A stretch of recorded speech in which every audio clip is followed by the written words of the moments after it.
Well, good afternoon, everyone. Thank you for coming out to the Mark Taper Auditorium today for our presentation with two absolutely wonderful librarians here at the Central Library. And I think it's time we actually turn the spotlight on the library itself for a change, because they've hosted us for so long. They have done a great service to everyone that they've ever worked with, and I'm sure there's a number of you who have benefited personally from working with the photo collection and various other aspects of the library, and so I think it's time to kind of celebrate them a little bit today. And what we'll be talking about is a specific collection by way of introducing the other collections and other assets of the photo library, and also hopefully how they get used, get some good stories, get some insight into the collection itself. And of course, we'll open the floor up for your questions once we get to that. And so, save up some good questions and challenge our experts. They say, ask us anything. So let's take them up on it, shall we? All right. I'm Mike Holland. I'm not only the program chair for the Marie Northrop Series. I'm also the vice president of the Historical Society, filling in for Charlie Mims today, who's not here. And just a little bit of housekeeping. These presentations are basically, they're taken care of by your membership dues. And so all of you who are dues-paying members, thank you. And we hope that we can continue to be worthy of your support with programs like this and some of the other things that have been taking place. If you're following our social media program and the Facebook page that we have, then you will be obviously kept aware of anything else coming down the line, thanks to our media team of Adam, Danny, Meredith, and I believe Veronica as well. So they have done us a great job in keeping everyone informed, and also coming up with a lot of these program ideas too. And so if you have an idea, feel free to reach out to anyone in our team to make your suggestions known, because this is your organization as much as ours. And so we want to continue to present things that are of interest to you. Okay, all right, and so without further ado, I'm going to go ahead and introduce our presenters and get on with the program at hand. Christina Rice is the senior photo librarian. Is that your official title? Senior Librarian Photo Collection. Okay, Senior Librarian Photo Collection. And Wendy Horowitz is, well, she's a photo archivist. That's not officially her title, but that's the work she does, and so that's good enough for me. And so they have both been here at this library for a number of years, and I'm sure we'll get into some of that a little bit later, but they have prepared a PowerPoint presentation on an overview of the photo collections, and then getting into some of the more specific elements of the things that they have here. And then from there, we'll go and we will have our sit-down discussion, and then we'll open it up for your questions. And so without further ado, I want to turn it over to our in-house experts today, Christina Rice and Wendy Horowitz. You going to take it first? Yeah, I am going to go first. Thank you, Mike. All right. Alrighty. Good afternoon, everybody. Thank you for coming down here on a Sunday to our beautiful Central Library. So as Mike said, my name is Christina Rice. I'm the senior librarian of the Los Angeles Public Library's photo collection. This is my 15th year as the head of the photo collection and my 19th year with the library overall. And so what I wanted to do before we start talking about Jon Verzi is just give a little bit of an overview of the library photo collection in general, which I think helps provide some context into why we acquired the Jon Verzi collection and kind of where it fits in. So the Los Angeles Public Library's photo collection, we estimate it to be around 4 million photos. The focus is life in Los Angeles, which we interpret pretty broadly, and we have images from the 1850s all the way to the present. Pretty much every, I don't want to say every, because I'm sure there are some weird formats I'm not aware of, but most formats of photography we have represented in the collection. And so I just wanted to go over not every collection within the collection, but some of the specifics that we have. And so we started collecting photos Like aggressively, my understanding is like in the 1940s, in the post-war period, and we started gathering like early photos of Los Angeles history, photos, kind of showing the plaza and the Pueblo, and then we get these images as the city starts to grow. And so we had a collection, a pretty modest collection of maybe 15,000 photos or so, and if you go to tessa.lapl.org, that is where you can access the photo collection online, where we've digitized around 136,000 photos, as well as a lot of our other digital collections. And you'll see, if you see a collection called the Legacy Collection, those are our really early photos. And then in 1981, we received the collection of Security Pacific National Bank. And the bank, for one reason or another, started collecting photos in the 1920s, and this is something they actively did all the way up through 1980. And so the bank, my understanding is they, when they opened up a branch in a particular community, they might want to have representative photos of the history of the community. They would do historical, like commemorative booklets, which we have here in the collections. They would do maps. So they were advocates of history and very actively collected. They also had an archivist, and so, behind every collection, there really is that archivist or archivists really driving the collection. And so SP&B had Victor Plukas, and when he retired, that was when the bank decided they didn't want the collection anymore. So when the guy who was really into it was gone, they donated it to us. And so this is an extraordinary collection, documenting the history of Los Angeles. Here's just a couple of examples. We have 3rd and Broadway around 1886, which looks a little bit different now. And then we have what is believed to be the first aerial photo of Los Angeles, taken in 1887 from the Los Angeles Express newspaper hot air balloon. And that line you see kind of running, that is the LA River before it was the mighty majestic LA River before it was channelized. So there's 2 of around 150,000 photos in SP&B. Another one of our big photo collections is Shades of LA, and this was a project that my predecessor, Carolyn Kozo-Cole, embarked on. And when she took over the collection, we had SP&B, we had the Herald Examiner, which I'll talk about, but she felt that the collection, and rightly so, didn't truly reflect the diversity of the city. And so she, at that time, started the friends group Photo Friends, who fortunately for me is still around and is a huge help to me, got grant funding and launched Shades of LA, and this was an active community collecting project. So for between 1991 and 1997, volunteers and staff would go into communities and ask people to bring in their family photos. We didn't expect them to give us their precious family photos, so we made copies. And in the 90s, making copies means we had to hire a photographer to take photos of the photos, because digitization wasn't a thing. And so that leaves us with a collection of around 10,000 photos just representing all of the diversity throughout the city. So Shades is just an incredible collection. It was replicated all around the country. The state library got funding to help smaller libraries throughout the state launch Shades of California. And so it's still a collection that gets a lot of coverage. And then we have 2 newspaper collections. So one of them is the Herald Examiner. So the Herald Examiner ran in one form or another starting in the 1870s until it folded in 1989. There was actually 2 newspapers. There was a Herald and there was an Examiner. They were both run by the Hearst Corporation. The Herald was an evening paper, the Examiner was a morning paper, and then the 2 of them merged in '62 to become the Herald Examiner. We have the photos from that evening Herald newspaper from around the mid-20s, because newspapers didn't start routinely saving photos until the mid-20s. So unfortunately, if you see a great photo that ran in the Herald prior to like 1925, we probably won't have it. This seemed to be pretty routine for newspapers. But we have the Herald from the mid-20s up to 1962, and then that combined Herald Examiner from 1962 until it folded in 1989. And so the Herald just gives us really the history of the city, from the 20s all the way through the 80s. So here's just some examples. So here's Vivian Lee getting her Best Actress Oscar for Gone with the Wind. We have liquor being destroyed during Prohibition.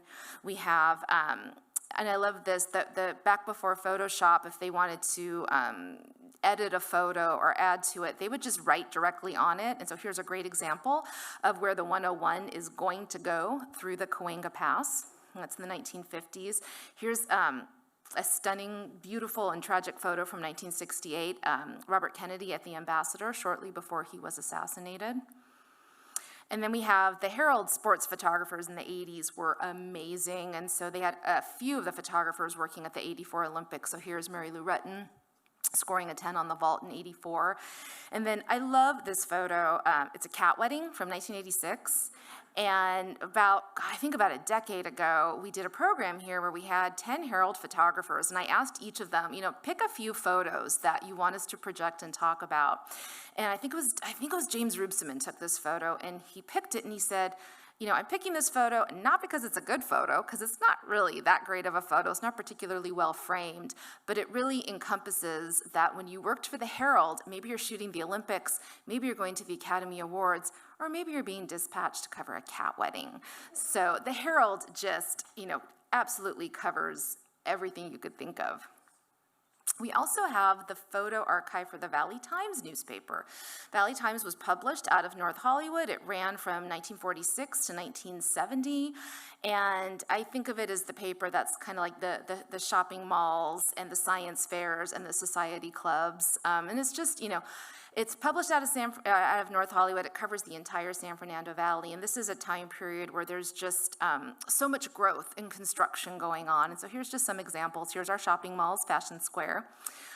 If you live out in the valley, this is in Sherman Oaks. It no longer looks like this. It's closed. It's not closed. It's enclosed.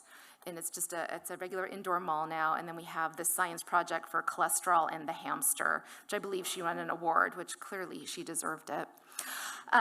This collection also has just a huge amount of photos of buildings and real estate, because this is, just that building boom. And because of this is a collection that had largely been ignored. And we actually got this collection. The paper folded in 1970, and Security Pacific ended up buying the photo archive, and that's how we ended up with. And this was a collection that had largely been ignored. And when I took over the collection, I saw the Valley Times, and I live in the Valley, I live in North Hollywood, and thought, this is an incredible collection. This should really be digitized and accessible. And so I went to Amy Inouye. Where's Amy? There she is. Who's the president of Photo Friends, and who for some reason never says no to me. Maybe she just doesn't. And I said, Amy, we should raise like $250,000 to hire extra help to organize and digitize the collection. And she said, okay. And I think she's regretted it ever since, but we did do it. So we raised around $233,000. That enabled us to hire an archivist and a couple of catalogers for a few years. This collection is completely organized, and all of the photos taken by Valley Times photographers is online. So you can go to tessa.lapl.org. It's all there. We got a Los Angeles Conservancy Award for this collection. The year we got it, Disney got an award for renovating the Glendale Airport, and then we got one for our Valley Times photo collection. But I think it speaks to just how incredible and how important it is, and so I am actually very proud of that. And here's just another couple of, here we have our society clubs. Here's our Sherman Oaks Women's Club, but the Valley Times would also cover, here's protesters during the Civil Rights era, so they would cover hard news as well. But also, they would cover the very small community things. It was a very community-driven paper. So if grandma was celebrating her 82nd birthday and you called the paper, they'd send a photographer to cover it. They were totally cool about that. So then we've also, over the years, have partnered with some outside entities who maybe don't make their photos available. So the Housing Authority, so the Los Angeles Housing Authority is one of them. So they in the mid-century, they built a lot of public housing, and so they hired photographers to document areas that were being targeted for public housing, and then kind of as the public housing was being built and the results. And so that's just kind of an incredible look at different areas. A lot of the photos we have of Chavez Ravine, as before people were getting evicted to build Dodger Stadium, are from the Housing Authority collection. So that's just an interesting way that we have partnered to make copies of photos. Los Angeles Trade Tech is another organization who we partnered with at some point to get photos of what they were doing early on, so such as dry cleaning and perms and manicures, which I don't think LA Trade Tech teaches those things anymore. So over the years, we have gotten our photos from a variety of areas. We also have commissioned photos in the past. So we had a couple of projects that we did, and this is something that Carolyn Cole did. We have our Los Angeles Neighborhoods Project, and that was done in the early 2000s, where we actually got grant funding and hired local photographers to take photos of neighborhoods. Because I will say, once the Herald folds in 1989, like our holdings are a little bit more, sporadic for the last 30 years. And so this was a way to kind of, fill in that gap.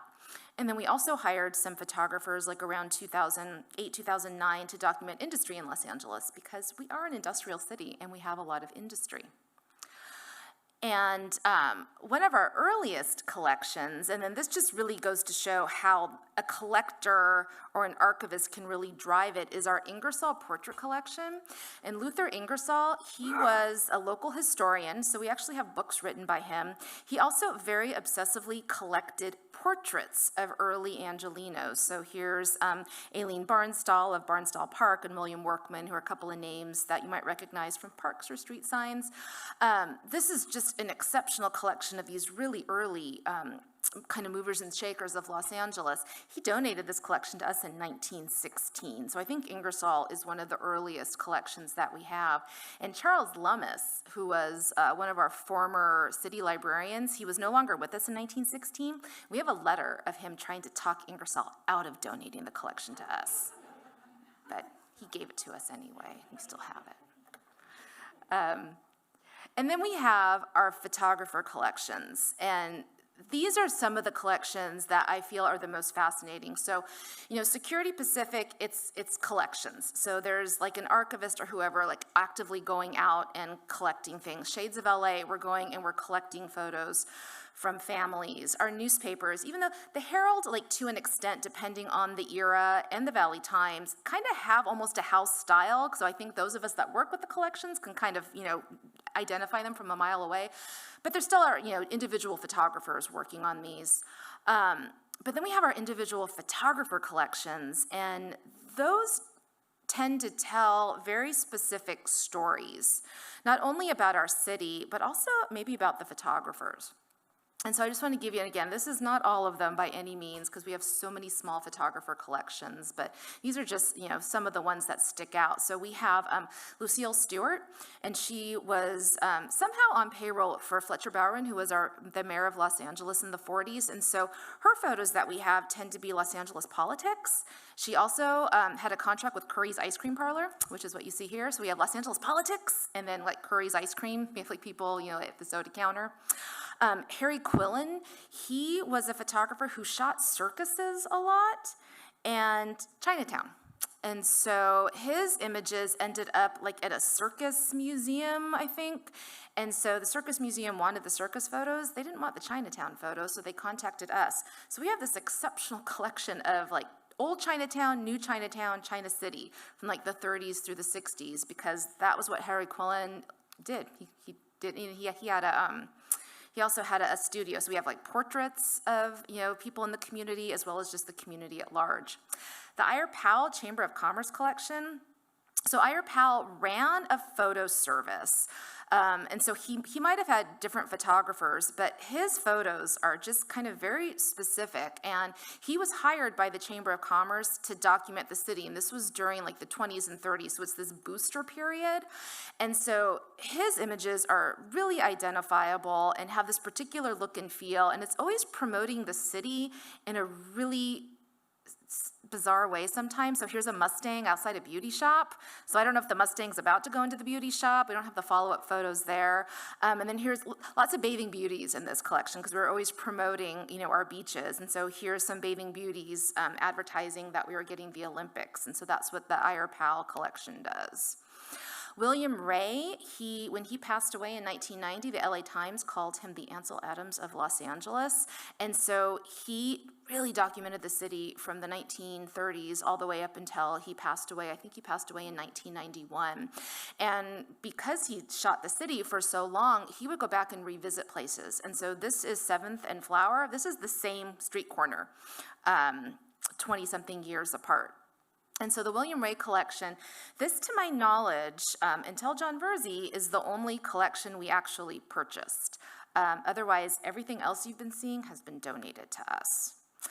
Roland Curtis, he was a black photographer. He was a field deputy for council members Tom Bradley and Billy Mills in the 1960s. And just everywhere he went, he brought his 4x5 camera.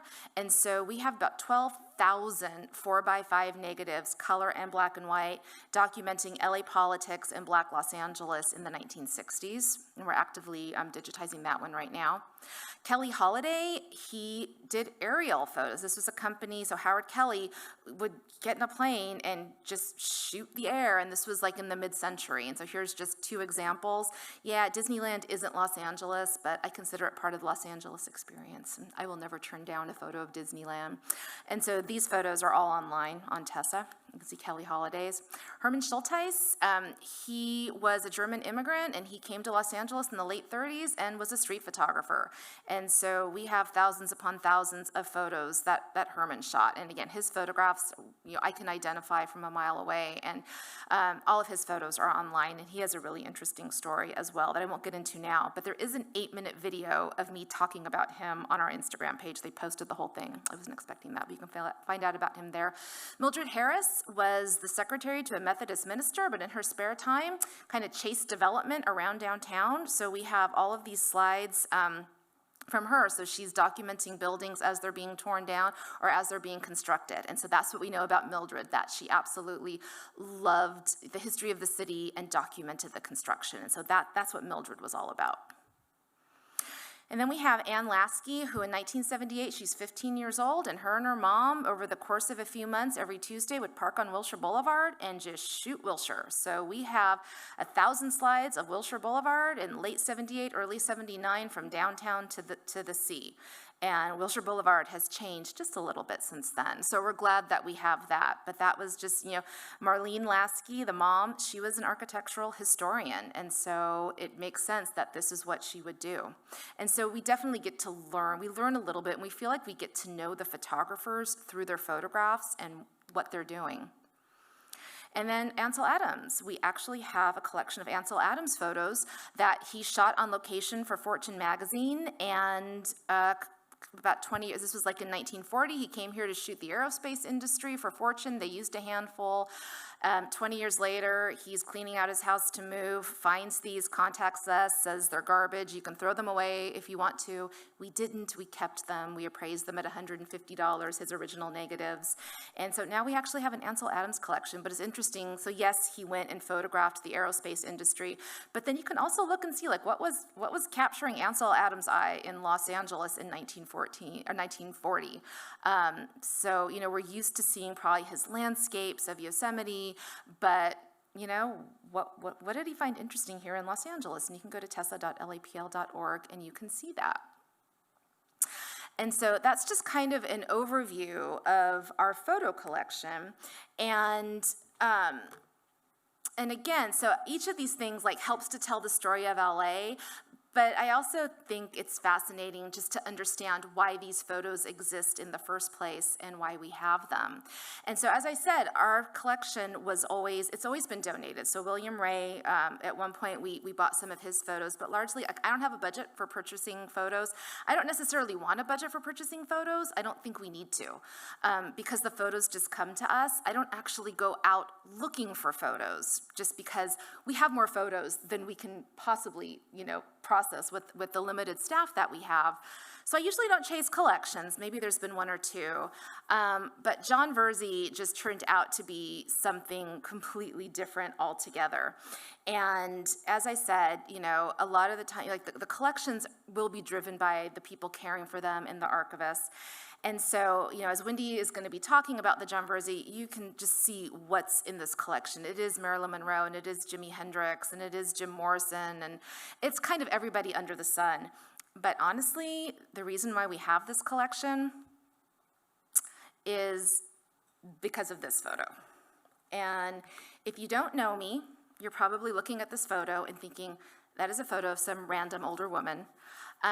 If you do know me, or if you've spent more than 5 minutes with me, you might recognize that as Anne Dvorak. And if there's one thing I can say about myself definitively, is that I am the world's foremost Anne Dvorak expert. Like, this is something I have devoted the last almost like 30 years of my life to. I've been collecting on Anne for like well over 25 years. I wrote a book on her that came out from University Press of Kentucky that I'm not going to be selling, but it's around. You can check it out from the literature department. That came out about 10 years ago. I got married at a house that she built in Encino. AnneDvorak.com. I've been running that thing for over 20 years. So, like, Anne is, I have my husband, I have my daughter, I have the library, and then I have Anne. So she is everything to me. And so as somebody who collects movie memorabilia, it's not a really big world, and we all kind of, a lot of the movie memorabilia collectors tend to know each other. And so a friend of mine, or an acquaintance of mine, Karen, who's a Rita Hayworth collector, was working at Bonham's. And so she would prep, particularly if it was things relating to movies, she would prep the auctions. And so one day I get a text from Karen, and it's this photo and one other. That's a little bit, it's a slightly different pose, and she sends me these. And you may not think anything about this photo. This is an amazing photo. Like, this is an astounding photo. So this is Anne. Anne was a 1930s, 40s actress. She retired in the early 50s. 1959, she moved to Hawaii. So this is Anne in Hawaii in 1971. 20 years after she has retired. I know it's her backyard because I'm the world's foremost Anne Dvorak expert. So I just died a little when I saw these photos. I was astounded. So I have a couple of photos of Anne from this time period, but to see her at this point in her life, in her backyard, in color, just is amazing. And, I'm like, what is this? And she says, oh, well, it's this collection that I'm working on that's going to be auctioned off. And I'm like, oh, when's it going to come up? She's like, I don't know. But it's thousands. It's like thousands upon thousands upon thousands of slides. And my heart sank a little because she was telling me, oh, well, there's like all of these huge stars in it. And I thought, oh, God, well, I'm not going to be able to afford this collection. I don't care about the rest of them. I just want Anne. And so my heart sank a little, and I thought, well, gosh, this thing's just going to be sold. And, maybe a dealer will buy it, and maybe these slides will come up on eBay at some point. And, at least I had the scans that she sent me. And then a few months later, the auction at Bonham's got listed. And I looked at it, and it was the whole thing. So they estimated it to be around 12,000 slides, taken by a guy named John Verzi, who had been a postal worker, who somehow had a press pass and went and just photographed celebrities from like 1960 to 1990, so like 12,000 slides. And again, just kind of everybody you can think of, like stratospheric A-list stars. And they had it estimated, I think, at $20,000. So there was just no way. Like, I don't have $20,000, but even if I did, I couldn't spend like $20,000 on a collection to get 2 slides of Anne Dvorak in 1971. And so, but then I started looking at what it was. And it's all of these celebrities around Los Angeles. And I stopped looking at this collection as a collector, as an Anne Dvorak collector, and started looking at it as a photo archivist for the Los Angeles Public Library and said, oh, wait a second, this is what we collect. Like, we actually collect photos like this. Like, this is what we do. And the entertainment industry is one of our biggest industries. And so yeah, this is something we should do, but we don't buy photo archives. And so I just, half joking, half serious, I emailed the link to John Szabo, our city librarian, and said, I think we should go for this. And he wrote back and said, yeah, why don't you go make an appointment and look at it and see if we should. And so I went and I looked at the collection, and as I was looking at the individual slides, and Karen had been able to identify some of them, I was astounded. And I was like, yes, we should have this, because not only is it it's like the history of the city, it's micro stories of the city, but it's also the life's work of this photographer. Like, this is what this guy spent his life doing. And he didn't do it for anybody else but himself. He didn't share the photos with anyone. Maybe early on he had press credentials for like a little indie magazine, so maybe a couple of them ran, but this was something that had really never been seen. People just didn't know he was doing it. His friends didn't know he was doing it. And so I thought more than likely a dealer would buy this collection and break it up. So he had autograph. There was an autograph collection that had been auctioned off and was getting broken up. So you can go on eBay and search his name, and you can buy an autograph he collected. And I really didn't want that to happen with this collection. I thought this is something that should be intact because it tells a broad story, it tells small stories.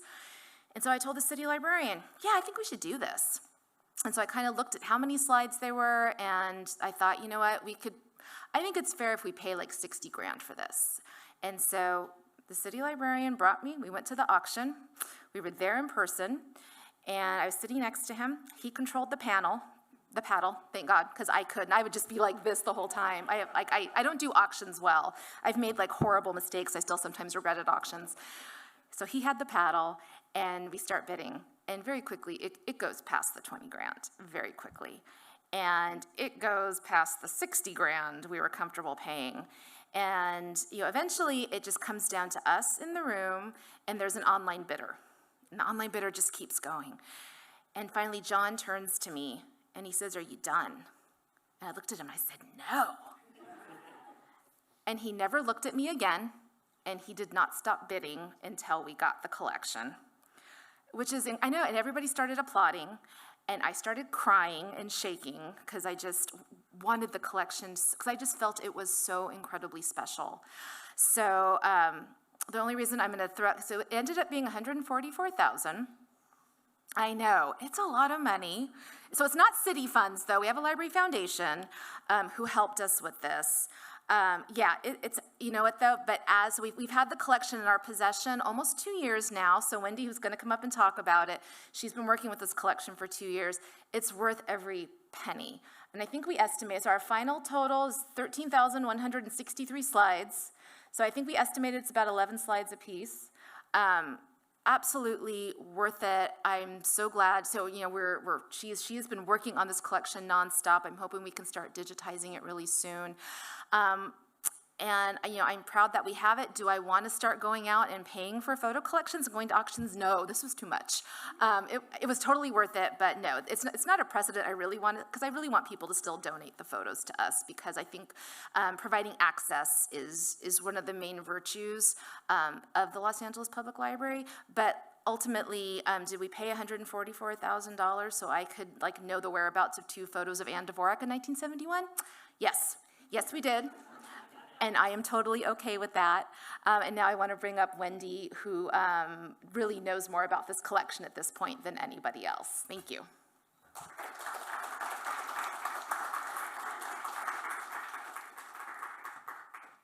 Yeah.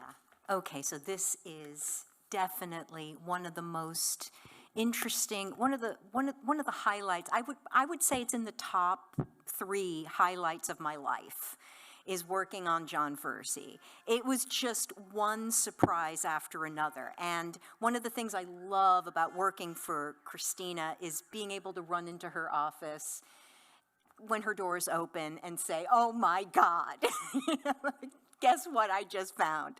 So, all right, you know what I'm going to be doing? I'm going to be sharing some of the slides, some slides that I selected to talk about, and then I'm going to be explaining my technique for identifying the who, what, when, where, and a few anecdotes that helped me actually get to where I am now with the collection.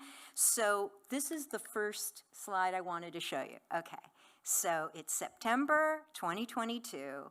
The metal boxes arrive. And Christina says, "We're not ready to start on them yet, but isn't it great? We got them. They're here." Now, I could not keep myself from just peeking. And so I opened a random box, and this was the very first slide that I pulled out. The very first slide of the Jon Verzi collection that I saw was Colin Peterson, the drummer for the Bee Gees when they were a 5-piece. Why?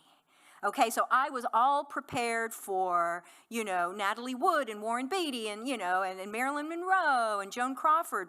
Why Colin Peterson? And from that very, very first slide, I knew this was going to be no ordinary collection of celebrities. There's something else going on here. And Colin Peterson, and then I'm just going to name a few other surprises that I wasn't expecting from that first box. The members of Herman's Hermits, the members of the Nashville Teens. I don't know if you guys are up on your British invasion. Eric Burdon of the Animals, Frank Zappa, Alice Cooper. And then he suddenly, I don't know how many of you are into French cinema, but I'm a really big fan of French cinema. Lino Ventura, Alain Delon, Brigitte Bardot, Anouk Aimée, who just recently passed away, Sammy Frey, Jean-Claude Brialy. These are the A-list of French cinema of their time. So these you can't really see. I think that in the, oh no, actually in the background we're not really showing you. The other side of the slide is the exact date, meaning the day of the month and the year. You know, the specific date is written on the back of almost every single one of these slides.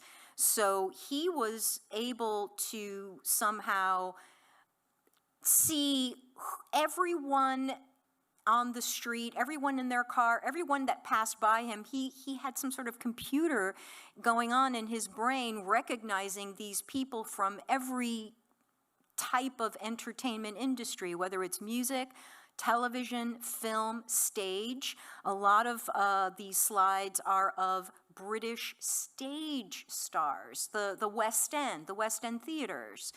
And so I was constantly running into Christina's office saying, what is the story with this man? It's now no longer about the subjects that he shot. Now I'm fascinated with him as a person. So she shared with me the names that she had from Bonhams. There was a man by the name of David Kay who represented the autograph collection, who ran a bookstore in Woodland Hills, and there was the name Sherry, who was Jon Verzi's best friend, and he bequeathed his entire slides collection to her, as well as his autograph collection. She was the beneficiary of all of his worldly possessions, which was basically, you know, the slides and the autographs. I got in touch with David Kay, and together we started to kind of understand who Jon Verzi was, and little bits of information that he got from Sherry, but unfortunately Sherry had just recently passed away, so I couldn't talk to Sherry. So David Kay was the only person I had. One day, I'm hovering over my light box, and a reporter for the LA Times just happened to be getting a tour of the library and was passing by my workstation and introduced himself to me. And I immediately started telling him, you need to hear this. You need to hear this story. I told him whatever I managed to understand from David Kay, and based on what I was able to assume. And he became intrigued, and then he decided, this is my mission. I want to know who this Jon Verzi man was. I need to know, because now it's contagious. And people people like us. I mean, there are plenty of people whose eyes just glaze over when I go on and on and on about the Jon Verzi collection, but then there are those who get it. So he spent, I think there was a few weeks where where Jeffrey Fleischman and I would be on the phone all the time, just, do you think he had autism? You know, like we would just be trying to understand what made him tick. Because there were, like I said, there were adult film stars. There was, you know, the cast members from John Waters films and Russ Meyer. You know, it was everybody. It was A down to Z, you know, high culture. It was everything. And so he managed to figure out a lot. And his article is in the LA, if you look in the LA Times database, and you even just search under the search terms Jon Verzi, it'll bring up the article and you can read all about it. But it was just one of those wonderful feelings of sharing my enthusiasm with someone who really, he was part of our team. You know, Jeffrey Fleischman, Christina, and me. We were a team, all trying to figure this out together. Okay, so Colin Peterson is what, you know, intrigued me about Jon Verzi. And now let's keep going. And what I'm going to be doing is I'm going to be sharing with you my ways of figuring out the metadata for these and identifying them. So the next one is, let's see. Okay. Can you see this all right? I'm just wondering, are you able to see this okay? Can you see the background? This is a really easy one. I chose a really easy one for you guys because it's quite obviously he's on Sunset Boulevard because behind him is Greenblatt's Delicatessen and Ah Fong's. So that building on the corner is, yeah, he's right on the corner of Laurel and Sunset. But this is, I just chose this one to sort of show you that every now and then when Jon Verzi would be on the sidewalk and he would recognize somebody, he would snap their picture, and my job is to identify everything in that image. So I'm identifying the businesses in the background, I'm identifying the person, it's Lash LaRue, and a famous action star, Western actor, and the date is on the back, June 12th, 1961, which also helps me with the identification because we do have digitized telephone directories. So if I see Ah Fong's in the background, I can look that up in the telephone directory and get the exact address.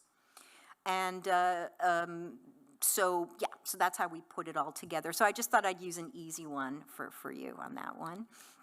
And okay, so here is Bobby Darin and Sandra Dee, and what's behind them is the emblem that, does anybody recognize it? Anybody?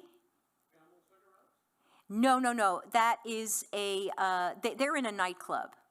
So what's behind them is the CAS for casino, and they're at the Coconut Grove. And one of the things that I need to do is when I'm able to identify if an architectural feature or some sort of clue as to where someone is, that goes in my memory banks, and every time I see that red wall, every time I see anything that looks like that little crown, I know they're at the Coconut Grove. So that is, they're actually. And then what I do is because I have the date, I look it up in the LA Times database for the story, if there is one, and Bobby Darin and Sandra Dee were actually at the Coconut Grove on September 24th, 1962, to see Xavier, I guess it's Xavier Cugat, right? Xavier, it's not Javier, it's Xavier Cugat, right? Xavier Cugat and Abby Lane at the Coconut Grove. This one really was hard. So that design behind Bruce Lee, I could not figure out, but I kept seeing it over and over again with other people, but only in the year 1966. And again, through a lot of sleuthing. Anybody want to guess? Anybody know? That's not what I'm asking. I'm talking about the location. This is how what I do is I have to figure out where they are, not just who they are. Anybody want to take a guess where this, okay, so I'll tell you. There was a club that was it was just created, and it only lasted for less than 1 year in the Ambassador Hotel, in addition to the Coconut Grove, and it was called The Cave. There you go. So if you ever see this design, that's The Cave. It was sort of like a swinging hipster hangout for young Hollywood, but it didn't last. Okay, now I'm going to be on this slide for a little bit. Okay, so the actor's name is Asher Dan, and he is standing in front of a building, and it sort of looks like your typical mid-century municipal building. It's got that grid brick face. And for a long time, I kept coming into Christina's office saying, I'm seeing all these people, these really attractive people. They're very well dressed. They look fabulous, and they're in front of this red grid brick face building. And we were thinking maybe it was a post-production facility for voiceovers or overdubs. We couldn't figure out what it was, but it kept turning up. And finally, one day in that window, not in this image, because in this image I wanted to point something else out, but there was a reflection in the window of a little rundown sort of seedy hotel across the street called the Cinema Hotel. I looked up the Cinema Hotel in our telephone directory, and I was able to actually determine absolutely that this is the Department of Labor and Unemployment. This was the Hollywood Unemployment Office, where day players who were doing Gunsmoke or doing, the Hawaiian Eye or one of those shows, in between gigs, they would come here and they'd get their unemployment compensation. In his hands, with the help of a very high-powered loop, he is holding his unemployment card. It is asking him, did you look for work today? And he is also holding the cash, because they would just pay, you could get your money in cash. And that's why I wanted to show this particular slide. But that was a real victory for me. I think I was on a high. I was like euphoric after I figured that one out. And the interesting thing I wanted to also mention about the unemployment office is, let me see, some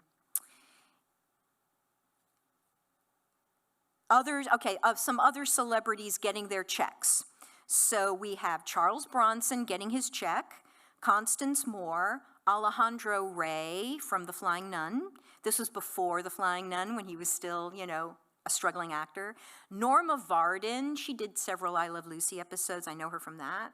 Robert Vaughn before The Man from U.N.C.L.E., Marie Windsor, and Richard Baymer, who was Tony in West Side Story. He fell on hard times around 1969, and he's getting his unemployment check, and then lots and lots of others. But I just thought I'd mention those. Okay, so here are David Cassidy and Susan Day at the bistro. Look behind them. You see that lattice? That's different than the lattice that you see at the Beverly Hills Hotel. This is a very specific lattice decor, and that is the bistro in Beverly Hills. And often, especially in the late 60s and all through the 70s, when a network wanted to introduce their new fall season, they would have an event at the bistro. And in this particular date, it was June 11th, 1970. The Partridge Family would not premiere until October that year. So they were announcing they were there to announce the Partridge Family for the new fall season on ABC. Another photo in this series was Ron Ely. Was it Ron Ely or Rick Ely? I'm forgetting. But he was going to be the new Tarzan. So that was the new TV series Tarzan that was going to be premiering as well. So yeah, that was at the bistro. Okay, this is Audrey Hepburn, and she had just attended the premiere of the Children's Hour that she starred in with Shirley MacLaine. The date is December 19th, 1961, and behind her, and this comes from Christina and me together figuring out these little things. I can't really point, but that is the that is the sign in front of Romanoff. So what you see behind her her left ear is the R. The R had its own sort of design. It was, well, you'll see in the next picture. I'll show you what I'm talking about. But she's in front of Romanoff's. Following the premiere, the party was at Romanoff's for the Children's Hour. Okay, so now, can you see on the far right that sort of R that looks backwards? That's the design for Romanoff's, only you can't see the other side of it. But it's like R and the mirror image of an R together. That was the emblem, the icon for Romanoff's. And also, if you can see it, it's not showing up, but it's right above Ann Rutherford's. Right above Ann Rutherford's head, you can see the number 140. And when Christina and I were trying to figure, this was the party for Billy Wilder, that Marilyn attended. And we could not figure out, this was not reported at all in the LA Times. So Christina had the idea of me reading the gossip columns. So this was Luella Parsons And I just started reading all of the Luella Parsons from, because I knew the date. The date is September 10th, 1961, so I was just reading all the Luella Parsons columns from that time, and she mentioned a party at Romanoff's for Billy Wilder, and it was a private party, and nobody seemed to, the LA Times didn't cover it because it was a private party, but John Verzi heard about it, and John Verzi was there. And they did mention that Ann Rutherford attended, and they mentioned that Marilyn Monroe attended, and we actually have the slides because John found out about it. And I think it's wonderful also that he is such a fan of classic Hollywood because this is Anita Louise and Ann Rutherford. And by 1961, people weren't making such a fuss over the stars of the golden age of Hollywood anyway. So, but they are very, very, very well represented and very, very beautifully photographed in Jon Verzi's collection here. Okay, here's another example of someone who was just walking along the street. It's Anne Margaret. I chose this slide. It's not the best slide to show Columbia Square, but I chose it because it's Anne Margaret. But behind her, if you look all the way to the right, at the far, far right, if you were looking with a high-powered loop, you would see a CO and under it an SK, and that, I learned, was the Copper Skillet restaurant. And the Copper Skillet was where a lot of people went that had appointments at CBS or KNX, Columbia Square, and that's how I'm able to identify that location. Okay, and then this one was also really, really hard. So this is a folk singing duo, Esther and Abi Ofarim, and they had some hits in the mid-'60s. But that decoration on the wall behind Esther's head, I had to really hunt for figuring this one out. That they are, the reason I was able to sort of put it together is because the slide before this one, they're all in chronological order, the slides. This was taken on April 5th, 1960, this was taken on April 20th, April 20th, 1968. The slide that preceded this was Tony Curtis. He was getting married to, it was the wedding reception of Tony Curtis and Leslie Allen. And Tony Curtis had just entered into a partnership with the hairdresser Gene Shakov on a nightclub in Beverly Hills called the Candy Store. And I just dug and dug and dug until I figured out, yes, they're at the Candy Store. That little design in the background was featured on the walls. That was the look of the Candy Store on Rodeo Drive in Beverly Hills in 1968. Okay, this is Sophia Loren, and she is about to attend the premiere of Boccaccio 70 on July 26, 1962, and here is a great shot of the striped awning of the Beverly Hills Hotel. Now, I think it might still be there. That's a pretty that's iconic, you know, for the Beverly Hills Hotel. That awning, although I'm not 100% sure it's still there, but we have so many pictures of that striped awning, and I could not.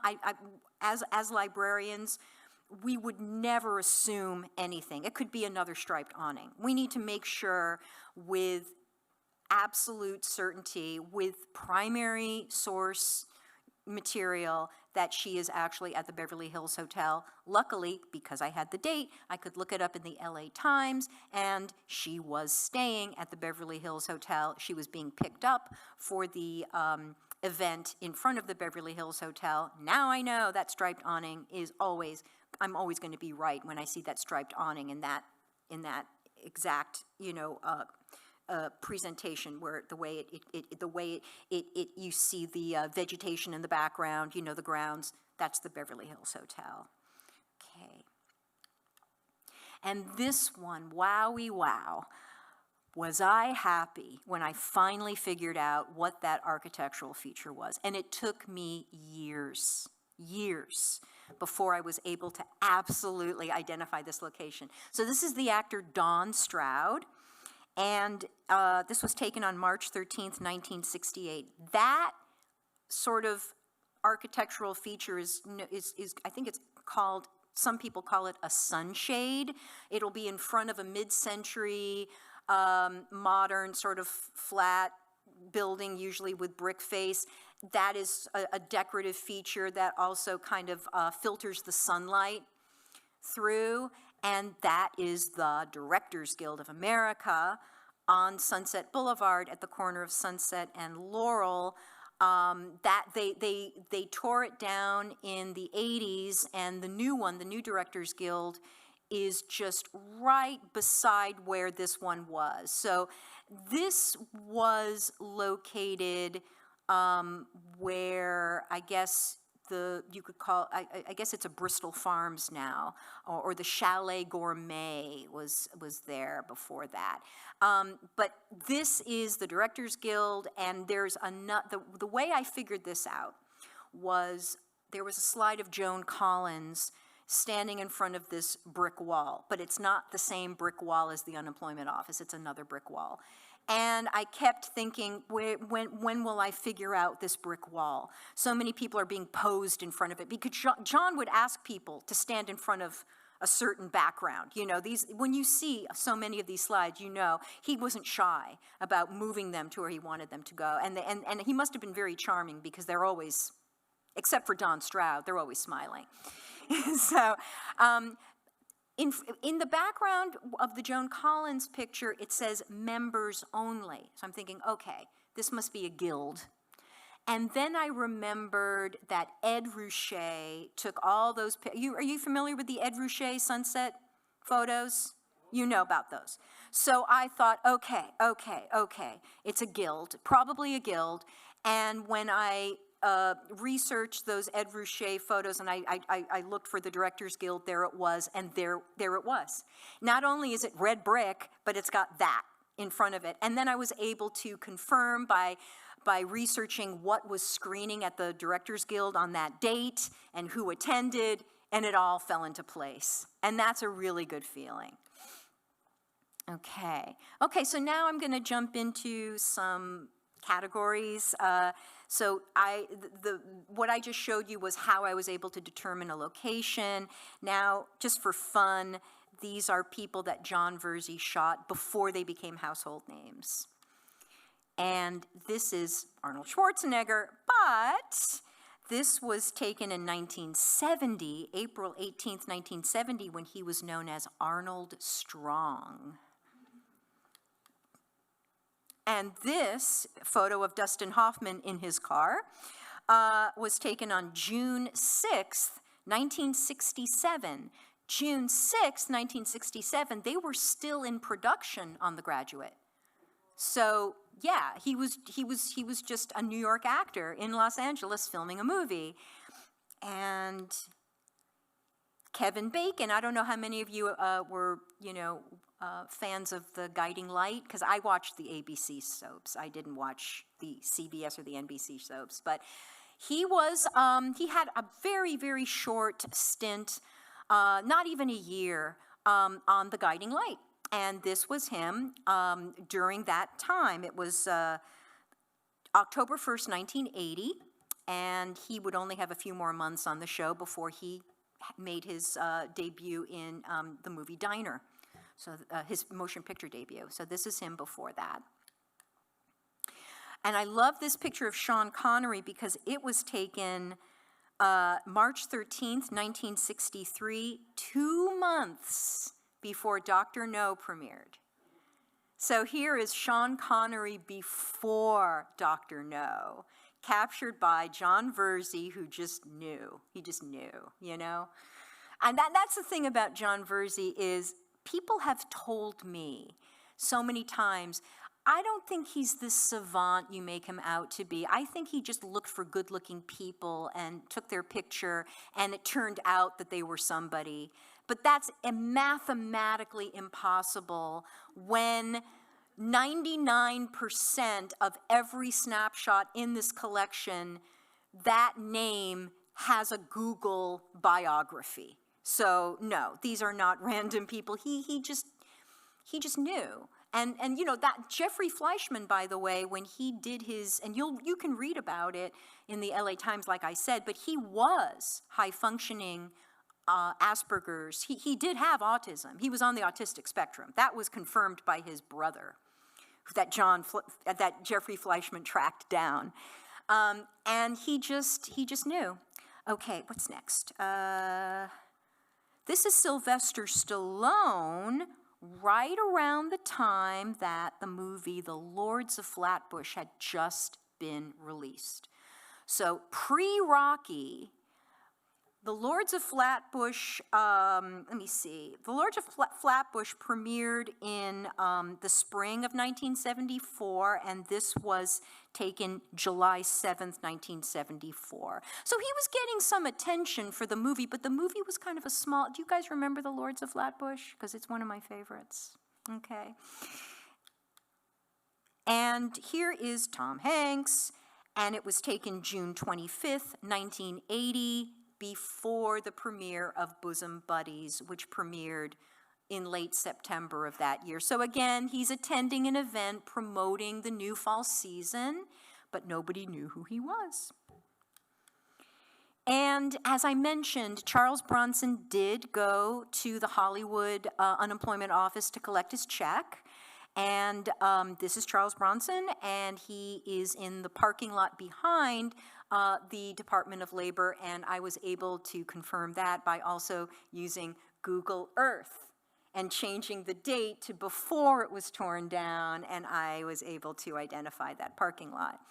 And I just thought I'd also mention before I go into the next section that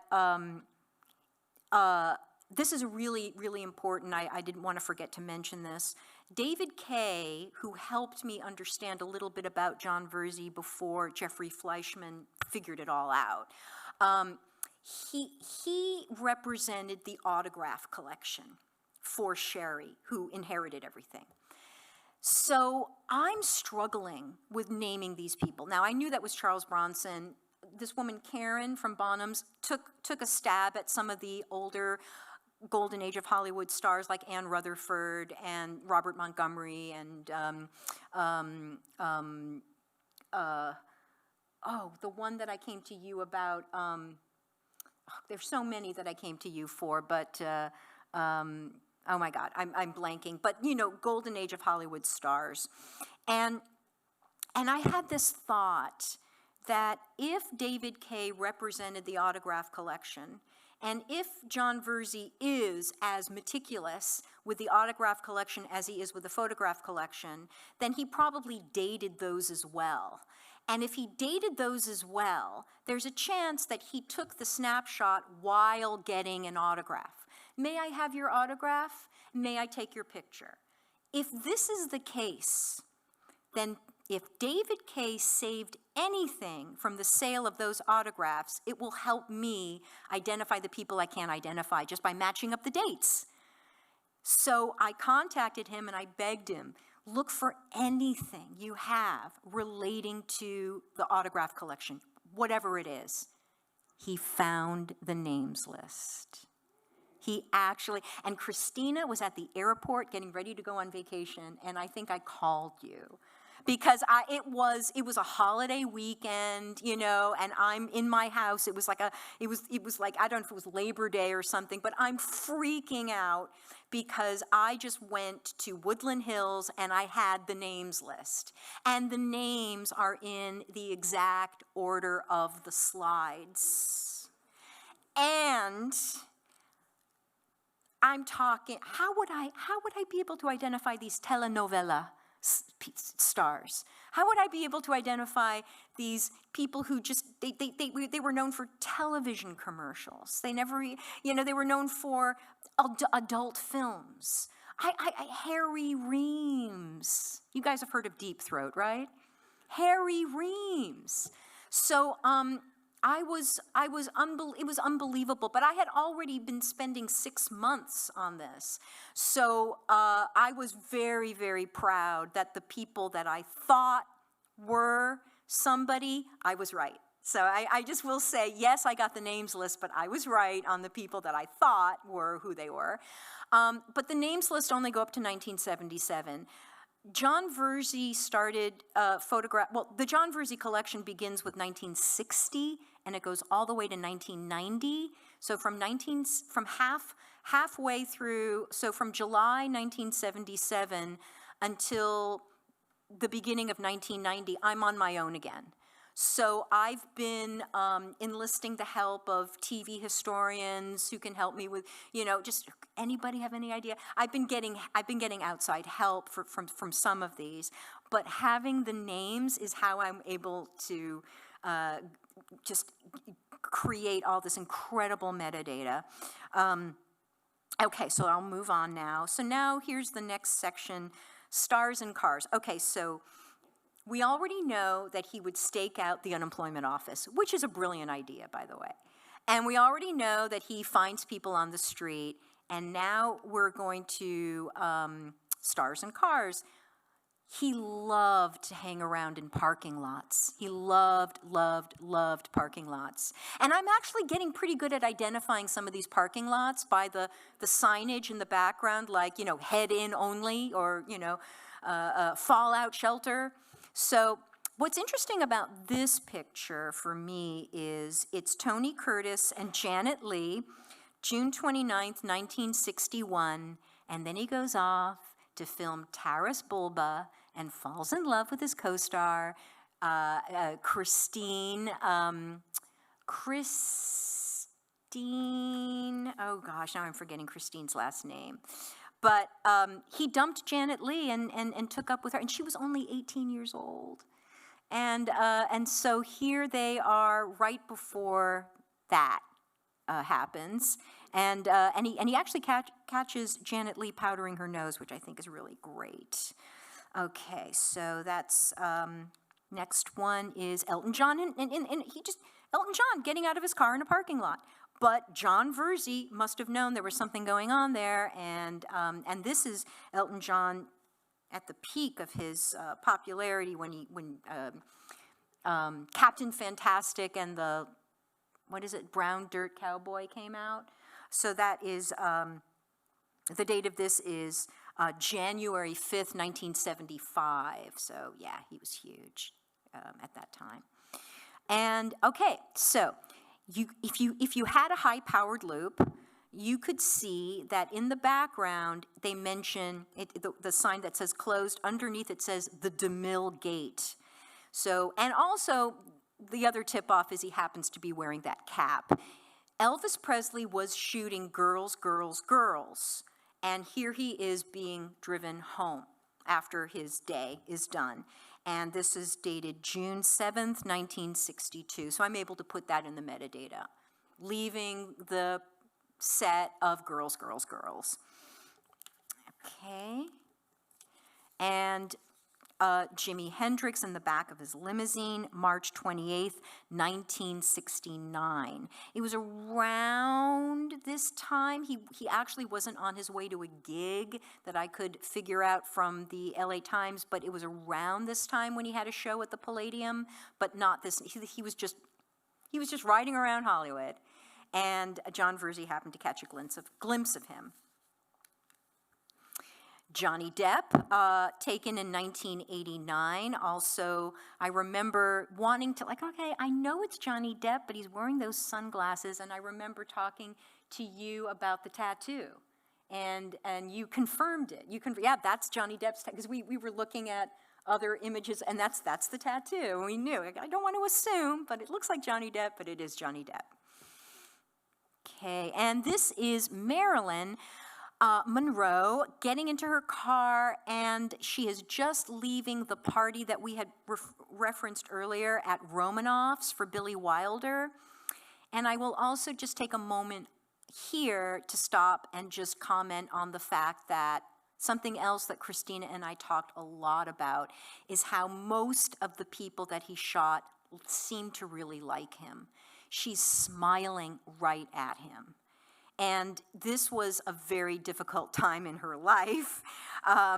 This was, you know, this is, let me get the date on this is, hang on. Yeah, September 10th, 1961.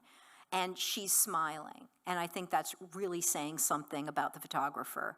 In fact, of all of the people he photographed, the only people I saw that looked like they were annoyed by him were Jerry Lee Lewis, and it's Jerry Lee Lewis. I mean, you know, do you ever really see him looking happy? And I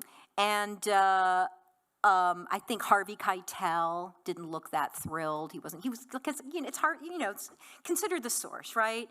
But most of these people, you remember the Lana Turner ones where she's actually posing for him in her fur? I mean, she's doing this. And she's like, how about this? You know, and it's amazing that he had this incredible rapport with his subjects. And, you know, they were older, younger, they were kids, they were like child actors, but for the most part, you know, they seemed to really feel comfortable with him. Okay, now for what comes next. This is an interesting shot of Tab Hunter because he was not on his way to the unemployment office. He was on his way to Decca Records, which happened to be next door to the unemployment office. Because there's a few pictures of him on this day. He had just parked his car. This is his car. He had just parked it on the curb. And I'm thinking, why is Tab Hunter going to... See, do you see the sign in the back that says hotel? Well, that's the Cinema Hotel. And it says Cinema Hotel and Apartments. And that is directly across from the unemployment office. But no, he's on his way to Decca. He had, at that time, so the date on this is July 22nd, 1962, he was actually recording a single on the Decca label. So, yeah, I feel safe in putting that in the description. Okay, so now, this is just a grab bag of music. Because he did photograph just people from every type of entertainment industry, and I just thought these would be fun to show. So again, Colin Peterson, as I mentioned, and you know, the Bee Gees weren't even playing. You know, that's the interesting thing. He caught the Bee Gees, and they weren't even playing. They were on their way to Anaheim to play the Anaheim Convention Center. So he just got lucky. Donovan, he shot this in New York City after Donovan, or before Donovan was about to perform at Carnegie Hall. And I got all that information from the New York Times based on the date, and that is February 19th, 1966. So he traveled. He traveled to New York. There's all kinds of Broadway shows, like Sammy Davis Jr. in rehearsals for Golden Boy, and My Brit visiting him there, and the Stars of Oliver, the musical, and yeah, and Beyond the Fringe with Dudley Moore and Peter Cook, all of that. It's all that great stuff and the Broadway shots of New York, and here's one of them, which is Carnegie Hall. And okay, so Davy Jones of the Monkees, he was just on a break from actually shooting on the Columbia Ranch. The date is October 11th, 1966. The Monkees had just premiered, and he was on the lot and got it. We also have a great picture of Jack Nicholson on the Columbia Ranch lot during the filming of Head. So yeah. Okay, this is a really interesting photo. This is Jim Morrison attending the premiere of a very controversial play called The Beard. And this was opening night. So Jim Morrison went to opening night of this play. Dennis Hopper and Alexandra Hay were the stars. And it was rated every night that it was presented by the police because there's a controversial scene at the end of the play where a sex act is depicted, a simulated sex act, let's say. And it was raided constantly, and everybody was hauled off to jail, and then they would get bailed out and do another show. So this is Jim Morrison at the premiere of The Beard. James Brown is photographed right in front of the Palace in Hollywood because he was taping his segment for the television show Hollywood Palace, February 3rd, 1968. All of this I was able to determine through using the LA Times database for that information. Okay, and Tina Turner also, at this Tina Turner shot, it's interesting, she's still married to Ike, and they were taping a segment for Merv Griffin, but he didn't take Ike. Ike is not in the shot. I don't know, we can make of that what we want, right? She's definitely, look, she's smiling, she's approachable. I can't imagine Ike was probably as welcoming or as eager to have his photo taken, but she was wonderful. Okay. This is, you've heard of John Lennon's Lost Weekend, where he was in the company of, Mickey Dolenz and Harry Nilsson and his new girlfriend May Pang, or the girlfriend that he had at the time. This was taken during that period of March 24th, 1974. We actually have photos of all the Beatles. There's a great photo of Ringo hanging out with the doorman of the Regent Beverly Wilshire, but I just thought I would include this one because this is George Harrison on Hollywood Boulevard, just happened to be passing by John Verzi, and John Verzi snapped his picture. He's carrying boxes. If I had a really, really, really powerful magnifier, I might be able to tell you what is written on the box. They look like shoe boxes. He could have been shopping, I don't know, but the date on this is, here we are, November 22nd, 1968, and if you're familiar with that song Blue Jay Way by the Beatles, he was staying in that house on Blue Jay Way, which is in the Bird Streets area of the hills above Sunset Strip, and so this was during his time there, and he wrote that song Blue Jay Way during that time. So there's a little bit of info for you on top of that. Okay, and here we have Isaac Hayes, and this is December 11th, 1973. And this is a gorgeous portrait of Little Richard.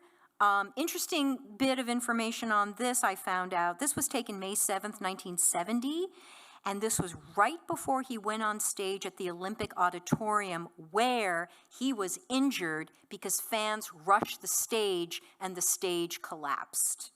And he broke his wrist and had to go to the hospital. So, okay. See, I don't think Alamy would have that metadata down there, right? This is a gorgeous portrait of Mark Bolan when he was in T-Rex. T-Rex had a show at the Santa Monica Civic on August 11th, 1973, which happens to be the date written on the back of this slide. And Menudo. They are at a Grammy party at the Biltmore Hotel on February 27th, 1984. Michael Jackson, January 28th, 1973.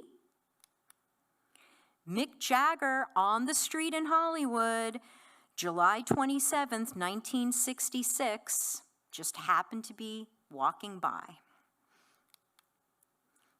And, this is the Golden Globes. Yeah, this is the Golden Globes. Valerie Bertinelli and Eddie Van Halen. And Chubby Checker, January 29th, 1962. The twist came at when Chubby Checker introduced the twist was just everywhere. The twist was huge in 1961. And there were so many references to the twist in Los Angeles because people were having twist parties. And there was this one image of a guy, I didn't know who he was, but he just looked like he was sort of out of place. He looked like this Italian-American kid in a sharkskin suit, but all of the other pictures from that date were of these much older Hollywood or Beverly Hills celebrities, very well-to-do, and I was so excited when I got the when I got the article. I found the article simply by, I couldn't find it any other way. I finally typed in to the LA Times database, New Year's Eve party. I figured, please, because it was December 31st, 1961. Turned out that I did find the story. It was it was Joey D. And Joey D. and the Starlighters had a hit with the Peppermint Twist. And that capitalized on the twist, phenomenon. And Alfred Bloomingdale, and his wife, I'm sorry, now I'm blanking on the Bloomingdales, but the Bloomingdales, best friends with the Reagans, they decided that they would redo a nightclub in Los Angeles to actually be decorated just like the Peppermint Lounge in New York, and they flew Joey D out just for that one night to sing the Peppermint Twist. So, I'm sorry, I didn't include that slide, but it's related to Chubby Checker, so I'm just going to mention things as they come up. Rod Stewart, during his Maggie May era, August 24th, 1972. Sam Cooke, February 13th, 1963. And Sonny and Cher at the Grammys, March 15th, 1966. Okay, now for just a few to wrap it up, a few surprises I thought I would share with you that I wasn't expecting to find. Surprises. So this is Rudy Ray Moore. Have you heard of Dolomite? Okay, so I wasn't expecting Rudy Ray Moore, but here he is in front of an adult movie theater. He's carrying his own 8x10s and a pen for anybody who might want his autograph. He's ready for them. And this just really, this is another example of how this is no ordinary collection. Jon Verzi truly was a genius when it came to recognizing people and knowing why, not knowing that, I think I've seen that face before, but this is Rudy Ray Moore. He also, I don't have slides of all of these, I just have a handful, but he also attended the premiere of the Russ Meyer movie Beyond the Valley of the Dolls. So we have photos of Erica Gavin and David Gurian, who were stars of the movie Beyond the Valley of the Dolls, attending the screening. And there was a movie that was sort of like an X-rated version of Flash Gordon called Flesh Gordon. He was there. He was at the premiere of Flesh Gordon and has a picture of Jason Williams in the flesh. And for a long time I kept wondering, who is this guy? He's wearing this weird costume and he's at a party, but he's wearing this, was he like one of the waiters? One dressed up for some reason? Like I couldn't understand. It was Jason Williams in his Flesh Gordon costume at the premiere. And, okay. And this is a great surprise. Wasn't this a nice surprise? This is a shirtless Harrison Ford. And it was taken, let me give you the exact date, August 24th, 1975. So we did not know who he was back then. He was a carpenter, wasn't he? And here he is, like, sawing at the sawing table or what. He's got, 2x4s behind him, and he had his shirt off. And Jon Verzi, by the way, Jon Verzi was a gay man, and I just want to say really quickly, he and I have the same taste in men. We both both have crushes on Matt Dillon, both had crushes on Greg Evigan, both had crushes on Christopher Jones. Yeah, we definitely, so when, I know when Jon Verzi has a crush on somebody when there's 4 in a row. There's like, and I think his favorite was John Schneider, because we lost count. And shirtless John Schneider, by the way, shirtless John Schneider of the Dukes of Hazzard. Okay, moving on. So this was an interesting surprise. He was actually there at the wedding of Liza Minnelli and Jack Haley Jr., and this is September 15th, 1974, and in the wedding party are Sammy Davis Jr. and his wife Altavis. So I just thought that was really cool, that look how close he is. That's an intimate shot. He's right up there with them. I just thought that was really, really cool to see that with no warning, just popped up. And another surprise is the wedding of Ernest Borgnine and Ethel Merman. And on social media recently, this came up because it's the they were married June 27th, 1964. So it's the 60th, and it was the 60th anniversary of a very, very, very, very short-lived marriage. I think it didn't even last a year. I think it only lasted a few months, but he was there. There were some, Mickey Cohen. We have a slide of Mickey Cohen, the gangster, getting out of a taxi cab, about to enter the TAV Theater on Vine Street to tape a Merv Griffin, you know? Yeah, so I'm just letting you know that there were some extra surprises. Edith Massey, who was in the John Waters films, we have a great shot of her. And all of the telenovela celebrities and Mexican movie stars. And, oh, you know, the last thing, I'm so sorry, the last thing I forgot to mention. In addition to all of these photos, we also have images of him, so we know what he looks like. And that was also just another, it adds another layer of engagement, is knowing what Jon Verzi looked like. So we have those. Anyway, okay, thank you so much for letting me ramble on and on and on. Everyone I know, believe me, everyone I know has heard me going on and on and on and on. I have a lot of these on my phone, and I just love showing them, but not everybody is as appreciative as we historians, so thank you.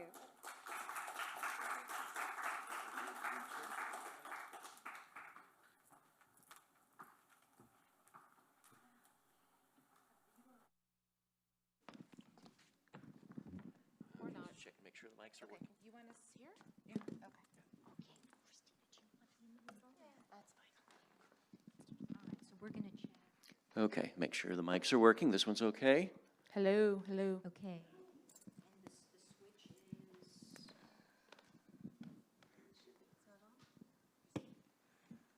Hello, hello.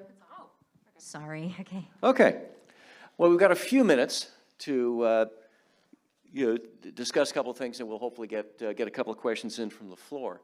The thing that intrigued me so much about this as a presentation topic was that there was so much detective work behind, and you spent a fair amount of time going into how the process of trying to identify where something was, and thank God, Verzi took such good notes.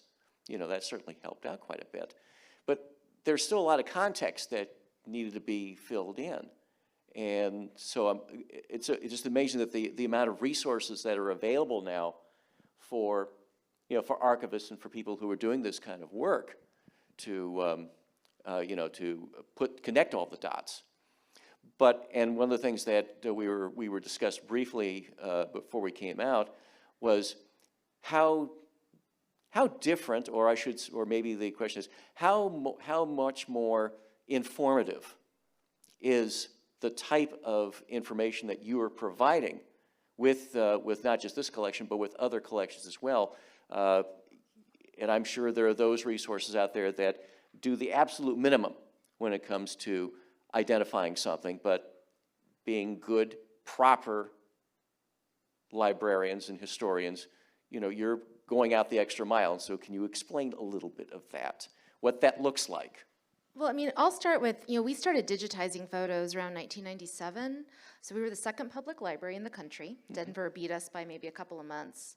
And so at the time that we started this is before Wendy and I were even with the library, it was very much a vanity project because, now providing access to digitized materials is considered a core service that we provide. At the time, it wasn't. And so there weren't necessarily librarians working on the metadata early on. I think they would kind of grab anybody to just work on these, just get them online. And we very much had a quantity over quality approach early on. And that's evident. So, looking back, we've had to go back and redo a lot of that early metadata because sometimes it would be, minimal, like so minimal, you just couldn't retrieve it, or it would be just inaccurate. Bill, who's right here in the front row, sends me corrections. We did theater photos really early on, and those records are, they can be dreadful, which Bill reminds me often, and so he sends me corrections.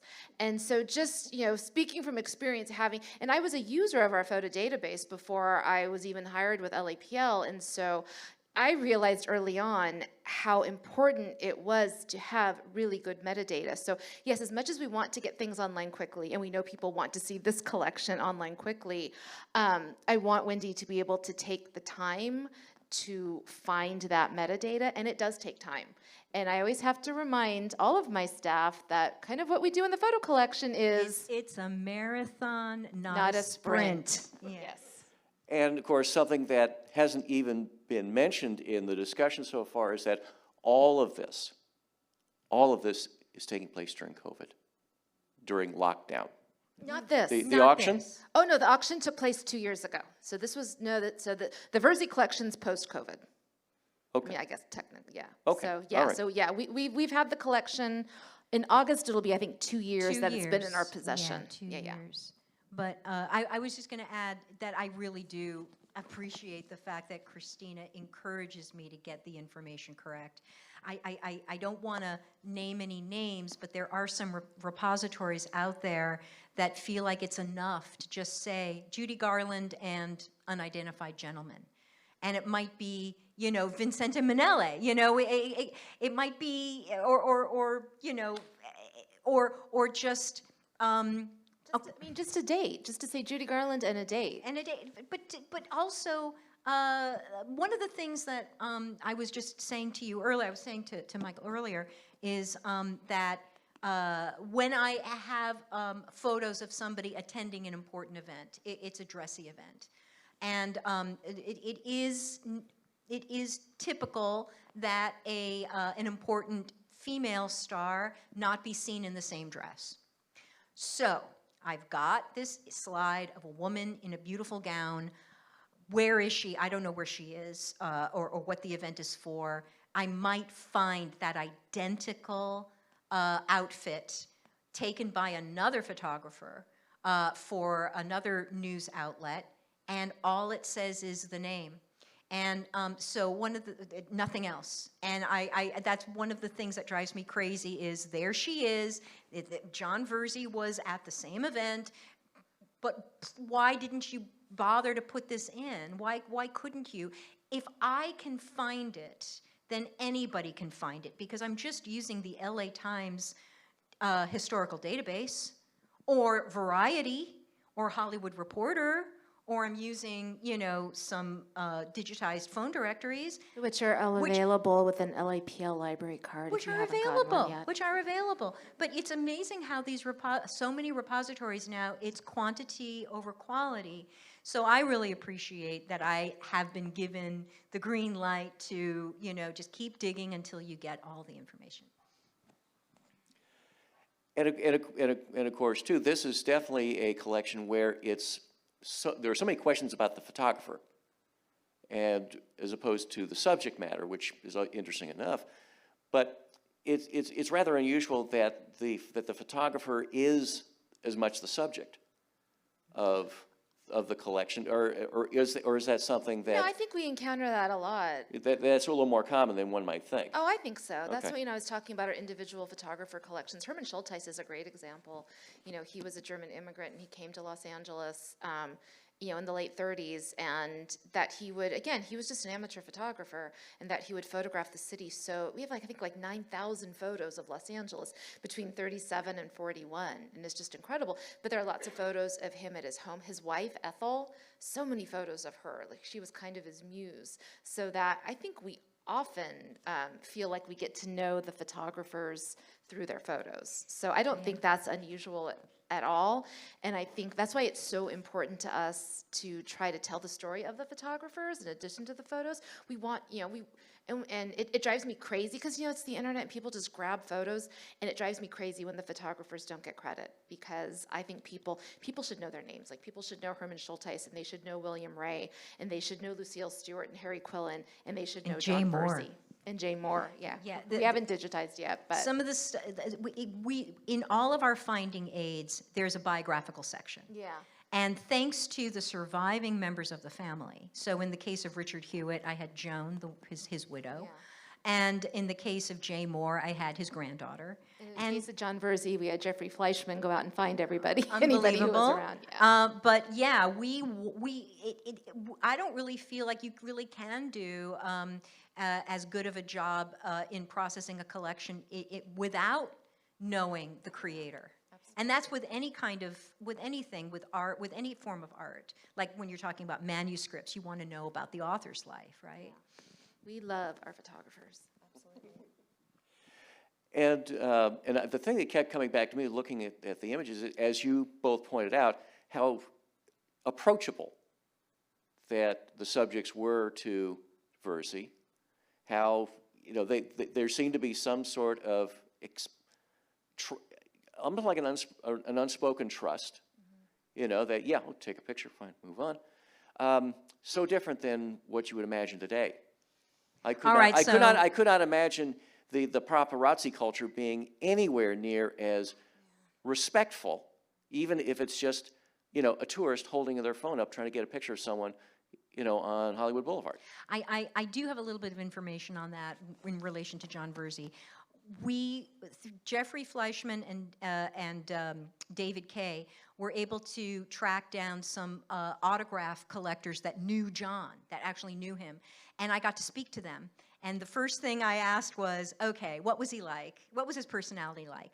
To the other autograph collectors, they saw Jon Verzi as a snob. They did not understand that he was autistic, and that's, difficult. It was difficult for him to have relationships with other people. But he was also so singularly focused on his mission of capturing the images of these people that he adored.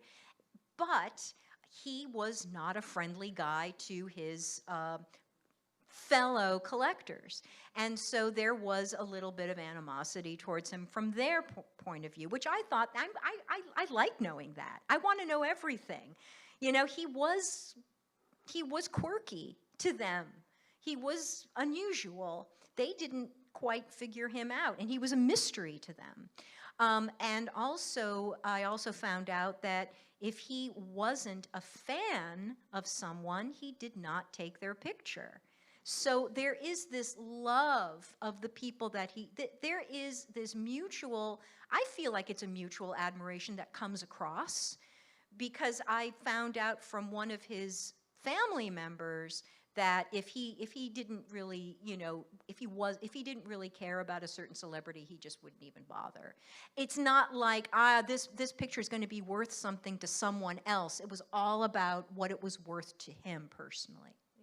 But to your point, I don't know that if he were still around, he could keep doing what he was doing this day and age. But, like those Anne Dvorak photos, he went and knocked on her door, because those photos were in her backyard, and she was a really private person. So to me, it's astounding that she allowed him to do that. So I do think it speaks volumes about what he was able to accomplish with these people. But this day and age, I don't know if it would be possible. Yeah, 13,000 image. 163. Yeah, and 99% they're making eye contact with him. And they do not look at all, with the exception of Jerry Lee Lewis and a few others, they do not mind him. Yeah, we don't have these types of photos. All right, I'm going to ask one more question, then we'll open up to the floor for a couple of minutes, a couple of questions. Let's see. In discussing how collections usually find their way to the library, they're generally donated. You don't usually go out and purchase them for a variety of reasons. What is the traditional donor relationship with a library? In other words, when someone has a collection that they wish to donate to a library, what in the donor documents, the library assumes everything. They assume all the rights. They assume any, any efforts for monetization, for further use, and so forth. And most donors seem to be okay with that arrangement. Is that always the case? I mean, for the most part, it is. So we do make our images available for reproduction and use. So I will not accept a donation where third-party permissions are needed.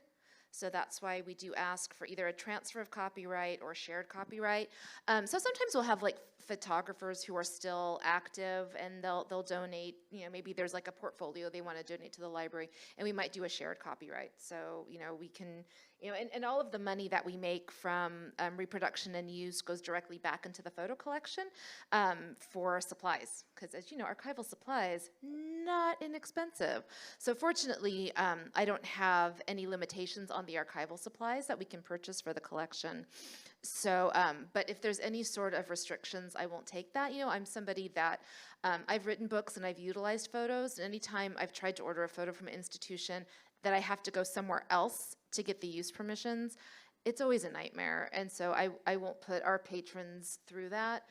So I will not accept photos with any sort of restrictions. A lot of times it's family members, and maybe the photographer in the family has passed and just didn't make any arrangements for where the collection will go, and usually they're just happy to find a home for it. So there certainly are institutions throughout the city that will purchase collections. We have the Getty, the Huntington, USC, they have purchased collections. We sometimes will be the last stop, and that's totally fine, because we have gotten, the Richard Hewitt collection, that was Wendy's pandemic project, and that was a collection we got right before lockdown. And Richard Hewitt was a photographer. He shot, was it like 50s up through the 90s? He started in 55, and it goes all the way up to like the early 90s. Early 90s, and he shot for TV Guide. So we have like Kodachrome slides of like the Andy Griffith Show behind the scenes. He shot for Look and Life and just a host of other things. And his widow, Joan, had reached out to multiple institutions. Including the Huntington. And had just gotten a lukewarm response. And I don't know if you can tell, like Wendy's very personable. So often when people will call with donations, I'm like, Wendy, find out the details. And because I know she'll, I'm like, I have so much to do. And Wendy will just talk to anybody, which is one of her strengths. And Joan, as soon as Joan mentioned hippies, she said, hippies. I said, okay, that's all I need to hear, because I know what hippies means. Hippies means youth, Los Angeles, street photography, happenings, music-related, fashion-related. As soon as you say the word hippie, I'm like, okay, because this is a 90-year-old woman using the word hippie. So that there's a filter there, which means anything youth-oriented, of the time. And so we just said yes. Yeah. I went and loaded up my car and picked up that collection. And then Wendy, like the day we shut down in March of 2020, I said, Wendy, load up your car. And that's what and it is an astounding collection. So the finding aid is on the Online Archive of California. She became friends with Joan. Joan and I became friends. She would go, but she would ask her questions about the collection. I'd visit her in the assisted living facility and just hang out with her. And Wendy finished processing, and it's not online. Again, we have limited resources. But the finding aids on the Online Archive of California, so you can see what's in there. And Wendy finished processing that collection, was able to print it out, go visit Joan, and hand it to her before she passed, so she could see. So that's the other thing. When people donate collections to us, we don't just say thank you, go away. We like to maintain these relationships with our donors. It means so much. Louis Jacinto, so he's a photographer who donated photos related to like gay Chicano, LGBT organizations here in Los Angeles, as well as the punk scene. And that's another collection we've processed, that finding aids on the Online Archive of California. And if you go to the first floor galleries, one of our current creators in residence, Xingyin Kor, utilized the Jacinto archive to create a really great map of like Louis Jacinto's like punk Los Angeles. So he's still somebody we're very much in contact with. So I like to think of our donors as just being part of our extended, LAPL family. But yeah, no strings attached on the donations. Absolutely. And we will go to their homes, like Lisa Garland. We made 3 trips to go to Lisa Garland's home. And we picked up from Joan in person, and also the theatrical, the Ed Krieger. The Ed Krieger theatrical film. Yeah, and it's basically, in our collection, it is documentary photography. It's not, we're not snobs. It's not, we're not looking for fine art photography. So if it is Los Angeles and there are no strings attached, we just don't say no. We don't. And that is why we're so proud of what we do, because the Huntington, USC, they don't have the space, they don't have the manpower. Not that we have unlimited space and we're a skeleton crew, but we don't let it just sit and collect dust. We get on it immediately. And we were able to process that Hewitt collection while Joan was still alive, and I'm really happy about that. Okay. We have time for a couple of questions. Let's see. You got the mic there, Danny? Theoretically. Okay.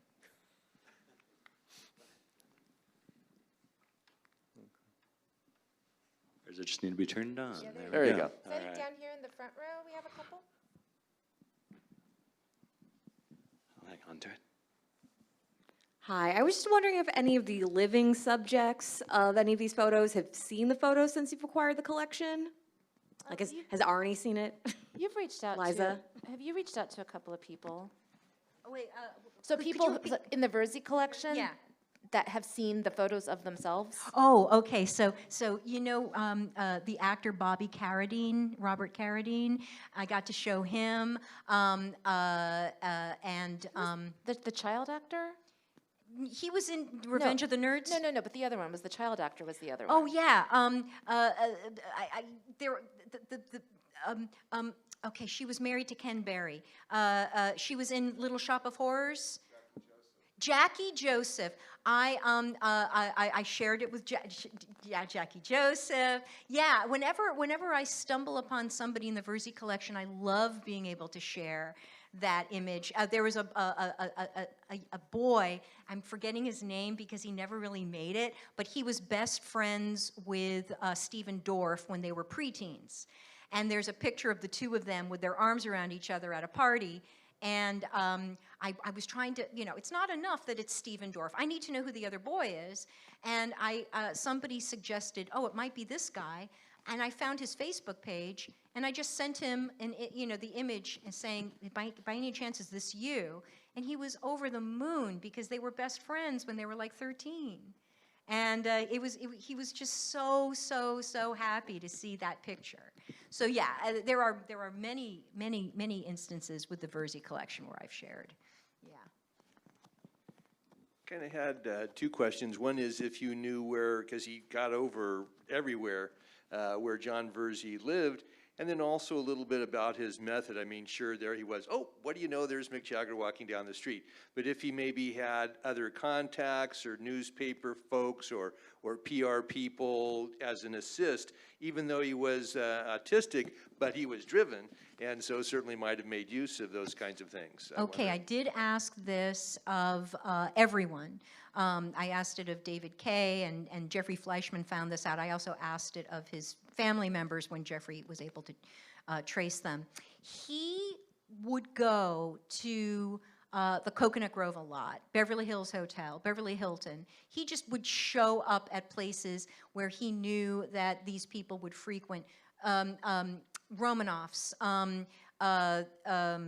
what was the other, Perinos. He would go to, he knew the maitre d's. He knew the maitre d's at the restaurants, and he knew the valet parking guys. Yes, yes. And he,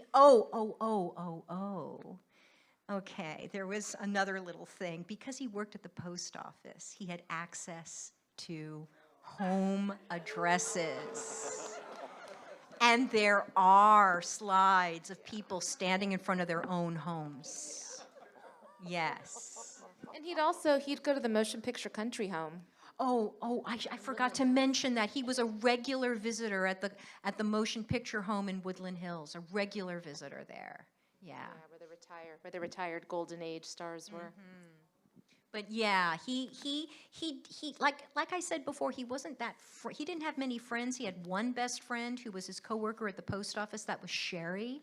Other than that, he just would get these tip-offs from the servers and the valet parkers, and yeah.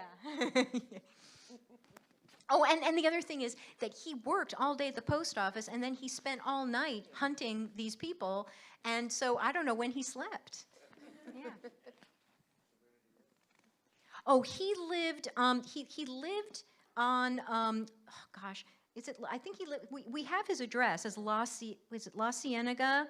For a while, he was on La Cienega near Sunset. And yeah, we do have he had a few different addresses. But Hollywood-ish. Yeah, in West Hollywood, yeah. Hi, Tom LaBonge was very much a friend of this organization, the LA City Historical Society, and I understand that he gave his photo collection recently to LAPL. His wife told me that. Yes, yes. Yes. There's lots and lots of pictures. Can you ever get to it? So Tom, who I consider a personal friend and I loved dearly, didn't organize his photos very well. So we do have them.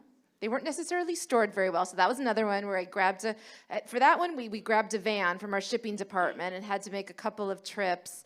And so Wendy was actually working on Tom's collection when we got the Verzi one. And so, because of the publicity surrounding the Verzi, we needed to turn our attention to that. But once she's done with the Verzi, then she will go back to Tom. His collection is massive because he was a professional photographer and worked for NFL Films. So we do have, and that's a combination of negatives and slides and CDs. So I have all of these born digital that we're dealing with. So Tom's collection's pretty massive. So just bear with us because we will get through it. But I will tell you that before I stopped on it and started working on the Jon Verzi collection, all of the slides are now divided by year because the good thing about slides is they're date stamped. When you get them from the processor, there's a month and a date. And I was able to get all of the slides organized chronologically. And then there's a lot of duplicates, so we're going to be narrowing it down. But he's definitely at the top of the priority list after Verzi's done. Yeah, Tom used to come by the archive, and he'd have boxes of stuff that he would be going through. He'd take over a table, start sorting stuff out, and so wherever there were photos, he just automatically put them aside. They were going to go to you. Yeah. And then there were other things that he was undecided about, and so he'd look at, Todd Godowski and myself and say, you guys want this one, whatever it happened to be. And we probably took a little bit more on than we, felt we should, but we figure at some point in time we'll go through them and thin them out a little bit. It was but- Tom. Yeah. When he was done, when he was cleaning out his office, we knew, because I just kept getting packages. Me and Glenn Creason, our retired map librarian, we just got packages upon packages. But he was definitely, Tom was a great friend of the photo collection. And I think we've got time for maybe 1-2 questions. You got any others up there? Got one over there. Wait for the mic. It's always been a little obscure to me how the public accesses the photo archives of the library for personal research or research about local LA things. So what is the does one make an appointment there in order to access it? Can one do it other than the online fraction of what's actually there? Yeah, so if there's anything you're looking for that isn't online, I mean, certainly, what's online tends to be the greatest hits. So kind of the things that are really high interest that people are looking for. But if there's something you're looking for that you don't see, you can send an email to photos@lapl.org. The Herald Examiner is really the biggest collection that hasn't been digitized, just a small, because it's a massive collection. And then, so you can't come down and just dig through photos. I'm very draconian about the photos being handled, but just, shoot us an email, let us know what you're looking for, and if it's, a reasonable amount of photos, then we'll just do research scans and email them to you. If it, for what you're looking for, there's a lot, then we might make an appointment, but generally we try to limit the handling of the photos, so we'll just run off research scans and email that to you. Yep, you can always email us. And as Wendy can attest, our patrons are always our top priority. So it's always, Wendy, stop working on Verzi, go look for these photos. Yeah, and we will get back to you within the day. It's most of the time it's Most of the time. most of the time it's within the day, and this doesn't cost you anything to get those scans, research scans, if it's something that we find. So it's part of the service. Absolutely.